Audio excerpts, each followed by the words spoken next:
लड़की ने बस उत्सुकता से एक चाबी सुनहरी खांचे में डाली और धीरे से पहिया घुमाया और सामने का संदूक तुरंत खुल गया। दोनों ने मिलकर ढक्कन खोला और अंदर एक सोने का कंगन पड़ा पाया। लड़की बिना बोले उसे लेने के लिए हाथ बढ़ाने ही वाली थी कि अगले ही पल सोने का कंगन हवा में उड़कर लड़की की कलाई पर कसकर चिपक गया। इससे पहले कि लड़की समझ पाती, कंगन चमक उठा और एक तेज सुनहरी रोशनी ने उसकी आत्मा को दूसरी जगह खींच लिया। डरकर साथी ने उसे हिलाया। स्थिति समझते हुए दोनों ने कंगन उतारने की कोशिश की, पर वह कलाई पर वेल्ड हो गया था। जोर लगाने पर भी नहीं उतरा। जैसे ही मालिक आने वाला था, खतरा भांप कर दोनों बाहर भागे, पर ज्यादा दूर नहीं जा पाए थे कि अचानक एक बल ने लड़की को जोर से खींच लिया।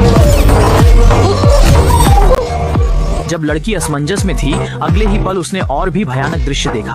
उसने अचानक एक दुश्मन को पास से गुजरते देखा, जिससे लड़की को तुरंत एहसास हुआ कि कंगन उसकी रक्षा कर रहा है। इसलिए कंगन का स्रोत जानने के लिए वे नक्शे के अनुसार एक प्राचीन गुफा में पहुंचे, जहां उन्हें मूर्तियों के ढेर के अलावा कुछ नहीं मिला। जैसे ही सब हैरान थे, लाल रंग के छोटे लड़के की आकृति दिखाई दी। अचानक जिज्ञासावश उसने एक लीवर खींचा और इससे पहले कि कोई प्रतिक्रिया दे पाता, अगले ही पल आसपास की पत्थर की दीवारें बंद होने लगी, जिससे सभी लोग अंदर फंस गए। और इससे भी बदतर यह कि आसपास की पत्थर की दीवारें प्रकाश की गति से भी तेज गति से धीरे धीरे उनकी ओर बढ़ने लगी। भले ही उन्होंने पूरी तरह से विरोध करने की कोशिश की, लेकिन यह सब बेकार था। ठीक इसी खतरनाक मोड़ पर शियाओ शुआई ने गुफा के बीच में एक कंकाल पत्थर की बेदी पर ध्यान दिया। उसने तुरंत सभी को चिल्लाकर उस पर लेटने के लिए कहा। जैसे ही पत्थर की दीवारें पूरी तरह से बंद हुई, वे अचानक नीचे गिर गए। कुछ लोगों के होश में आने के बाद वे सामने के दृश्य से स्तब्ध रह गए। उन्होंने देखा कि उनके सामने एक अविश्वसनीय रूप से विशाल प्राचीन रहस्यमय क्षेत्र फैला हुआ था और बीच में खड़ी इमारत वह सुनहरा प्राचीन शहर था जिसे वे ढूंढ रहे थे। लेकिन शहर में प्रवेश करना इतना आसान नहीं था। ये पहले से ही किसी के द्वारा खोजा और कब्जा कर लिया गया था। ये देखकर शियाओ मई के मन में तुरंत एक विचार आया। उसने पहले एक थैला फेंका। आवाज ने तुरंत लोमड़ी और भाड़े के सैनिकों को अपनी ओर खींच लिया। मैं तुम्हारे लिए रखा हूं यहाँ।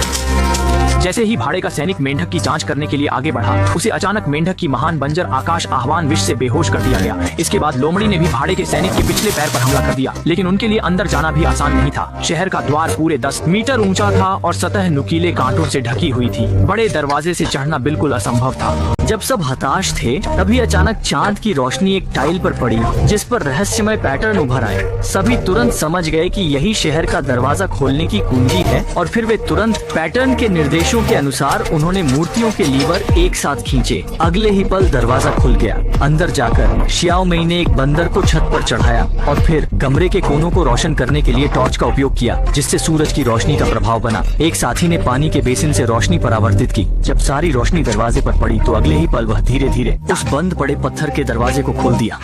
पर खुशी मनाने से पहले ही अचानक एक विशाल मकड़ी बाहर निकली। और भी बुरा यह था कि उनके सिर के ऊपर के नुकीले डंडे नीचे आने लगे। इस खतरनाक समय में सब दरवाजे से अंदर घुसे, पर शियाओ मई धीमी रह गई और दरवाजे में फंस गई। साथियों ने दरवाजा रोका। बंदर ने जैक की तरह दरवाजा धकेला और उसकी जान बची। फिर वे कूदकर दूसरी तरफ पहुंचे, जो सोने के शहर की जेल थी। जैसे ही उन्होंने सामने सुनहरी मूर्ति को देखा और करीब जाकर जांचने की सोची, दाशान ने अचानक सबको रोक दिया। उसने एक सोने का सिक्का निकालकर बड़ी सावधानी से मूर्ति के हाथ में रखा और तभी सबने सोचा इससे तंत्र खुलेगा, पर जमीन धंसने लगी और वह खाई में गिरा। बचाव से पहले ही एक पुराना रक्षक आ गया। पता चला कि वे स्वर्ण नगर के रक्षक थे। स्थिति खराब देख शियाओ मई ने कहा कि वे सामान्य यात्री हैं, पर रक्षक ने पहेली सुलझाने को कहा, वरना सबको उत्तर पश्चिम भेज दिया जाएगा। शियाओ मई ने तुरंत पानी का कटोरा लिया और मूर्ति के हाथ में डाला। इससे तंत्र सक्रिय हुआ। दरवाजा खुला और सामने अद्भुत दृश्य दिखा। पर वे 2 सेकंड खुश होते, दाशान के आदमियों ने मूर्ति चुरा ली, जिससे स्वर्ण नगर ढहने लगा।